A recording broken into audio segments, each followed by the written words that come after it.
Assalamualaikum pemirsa yang berbahagia. Indonesia tidak hanya kaya akan budayanya, tetapi banyak menyimpan jejak peradaban Islam yang tertuang dalam arsitektur masjid.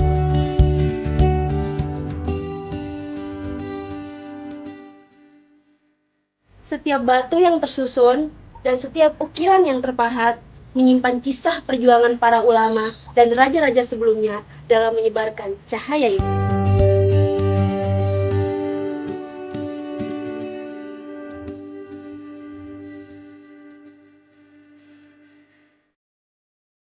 Hari ini saya sedang berada di Masjid Jami As-Salafiyah, masjid yang menyimpan begitu banyak sejarah dan makna. Tentunya pasti akan kita bahas. Bersama saya, Alia Nabila, inilah Jejak Cahaya Masjid.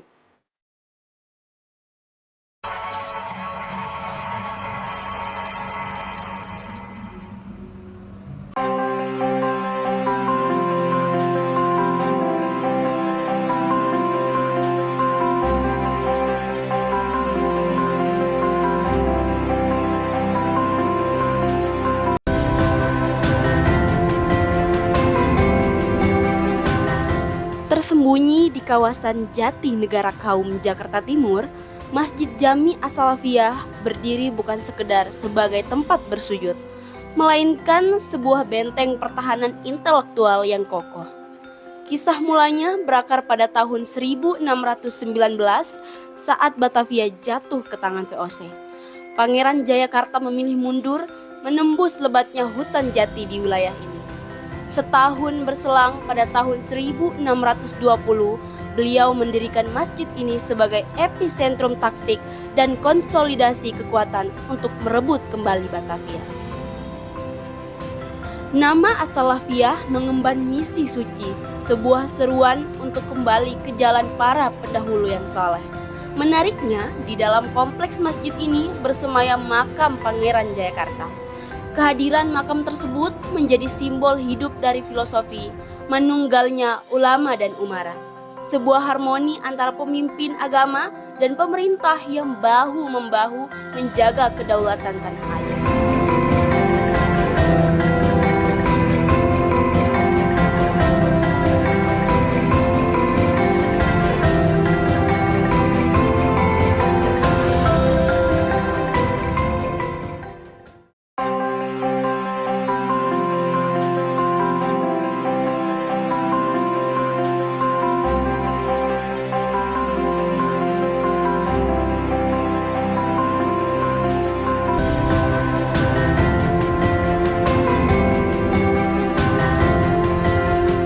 Layar sejarah kita bergeser ke Jawa Tengah, menuju ibu dari seluruh masjid Nusantara di tanah Jawa, yakni Masjid Agung Demak.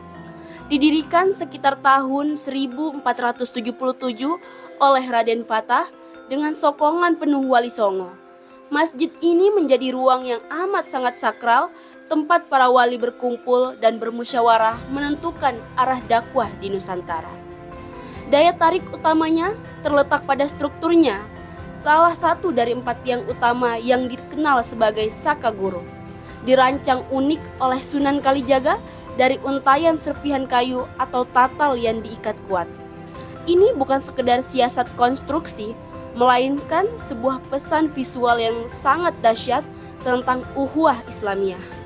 Sebuah pengingat bahwa kekuatan umat Islam tidak bertumpu pada satu figur besar, melainkan pada persatuan kepingan-kepingan kecil yang terikat erat dalam satu akidah yang sama.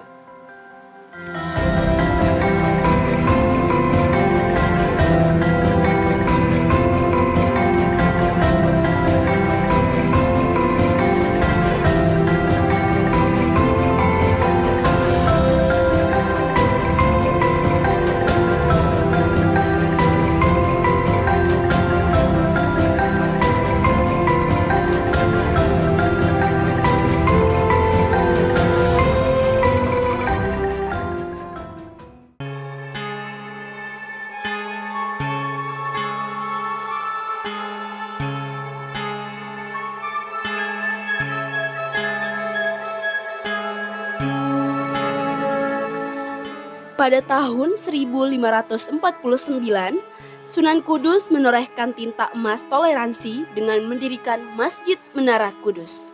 Beliau meluncurkan pendekatan dakwah yang amat menyentuh hati, yakni melarang penyembelihan sapi di wilayah Kudus demi menghormati masyarakat setempat yang memeluk agama Hindu. Masjid ini menjadi monumen paling autentik dari wajah Islam yang moderat dan penuh damai atau disebut wasatiyah. Menaranya yang menyerupai candi bata merah khas Jawa Hindu adalah penegasan bahwa agama adalah isi dan budaya adalah wadah. Sunan Kudus mengajarkan bahwa untuk menanamkan tauhid di hati masyarakat, kita tidak perlu meruntuhkan warisan budaya mereka. Tengok juga gerbang Padasan atau tempat wudhu dengan 8 pancorannya. Mengadaptasi konsep jalan utama berunsur 8, Astasagika Marga dalam ajaran Buddha. Gerbang ini menjadi bentuk dialog visual yang luar biasa indah.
Di ujung barat Nusantara, Sultan Iskandar Muda membangun Masjid Raya Baitur Rahman pada tahun 1612.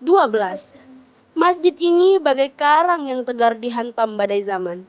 Mulai dari bumi hangus oleh kolonial Belanda pada tahun 1873 hingga terjangan tsunami dahsyat pada tahun 2004 silam. Ketika bangunan di sekelilingnya rata dengan tanah, Baitur Rahman tetap berdiri tegak menantang langit. Kubah hitamnya yang kontras bersanding dengan dinding putih bersih memancarkan filosofi Nuruddin atau cahaya agama yang membelah kegelapan kolonialisme. Kini dengan lambaian payung elektrik raksasanya, masjid ini mengawinkan kemegahan masa lalu Kesultanan Aceh dengan visi masa depan Islam yang progresif. Ia adalah simbol hidup bahwa iman yang mengakar kuat tidak akan pernah goyah oleh cobaan seberat apapun.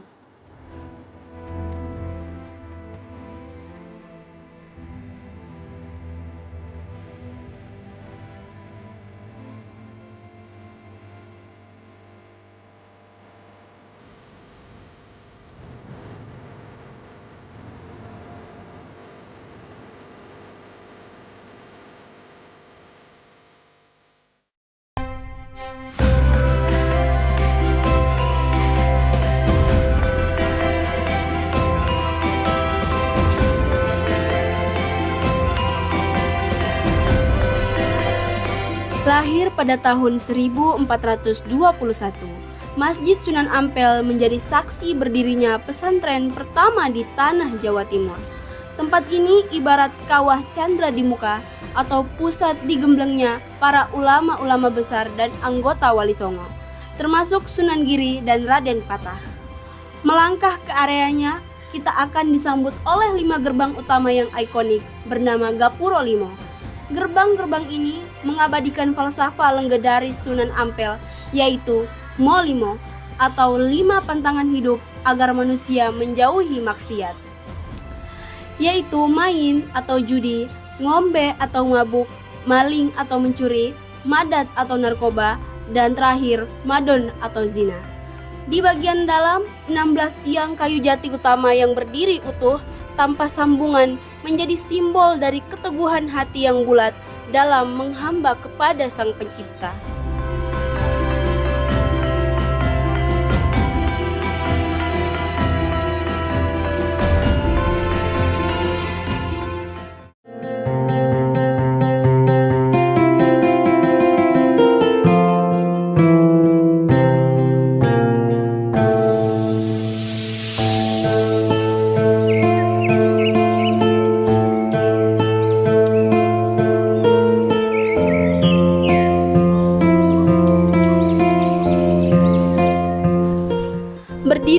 masa keemasan Sultan Maulana Hasanuddin tahun 1552 sampai 1570. Masjid Agung Banten menjadi bagian tak terpisahkan dari kompleks Keraton Surosowan. Kala itu, Banten adalah pusat perdagangan lada dunia, tempat bertemunya para saudagar internasional dari Arab, Tiongkok, hingga Eropa. Menaranya yang mencuri perhatian merupakan buah karya arsitek Hendrik Lucas Kardel dengan bentuk menyerupai mercusuar. Desain ini menyimpan filosofi mendalam sebagai manarah, yakni tempat cahaya atau api. Masjid ini diibaratkan sebagai lampu suar yang menuntun para musafir kehidupan agar jalannya tidak tersesat di tengah luasnya samudra duniawi.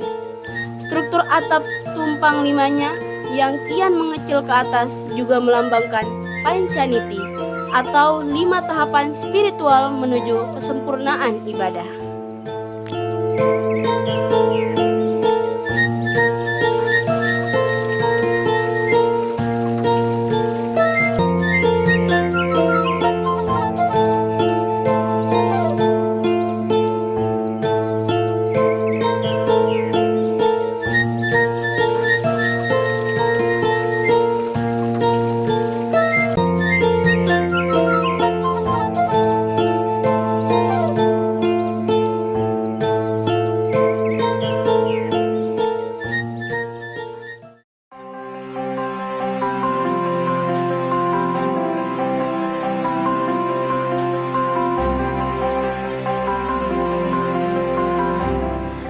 Jauh di pedalaman Banyumas, terdapat sebuah bukti mencengangkan bahwa Islam telah masuk ke pedalaman Jawa jauh sebelum era Wali Songo. Bertuliskan angka tahun 1288 Masehi pada tiang utamanya, Masjid Saka Tunggal ini didirikan oleh Syekh Abdul Kahfi yang menyebarkan kedamaian Islam lewat pendekatan agraris yang bersahaja. Sesuai namanya, masjid ini hanya ditopang oleh satu tiang tunggal atau disebut Saka Tunggal di tengah-tengah bangunannya. Secara filosofis, tiang tunggal ini menggemakan konsep tauhid atau keesaan kepada Allah Subhanahu wa Ta'ala, menegaskan bahwa segala sesuatu di alam semesta ini bermula dan akan bermuara pada satu titik pusat, yaitu Sang Pencipta. Jika kita menilik tiang utama tersebut, terdapat hiasan sayap burung yang anggun, sebuah simbol dari peristiwa Mi'raj atau perjalanan spiritual manusia untuk naik menuju derajat yang lebih tinggi di hadapan Allah.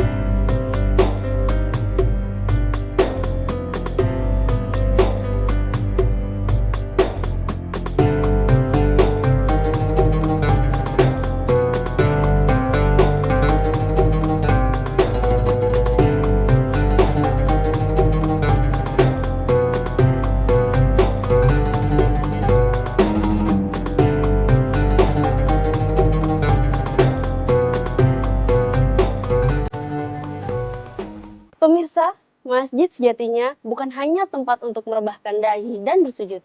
Ia adalah bentangan saksi sejarah, simpul persatuan budaya, dan bukti nyata bahwa Islam memeluk Nusantara dengan sangat amat santun, damai, dan indah.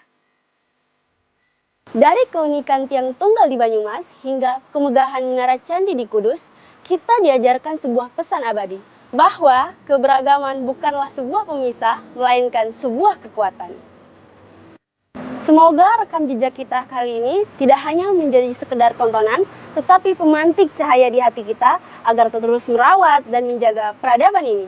Saya Alia Nabila, pamit undur diri, sampai ketemu di Jejak Cahaya Masjid berikutnya. Wassalamualaikum warahmatullahi wabarakatuh.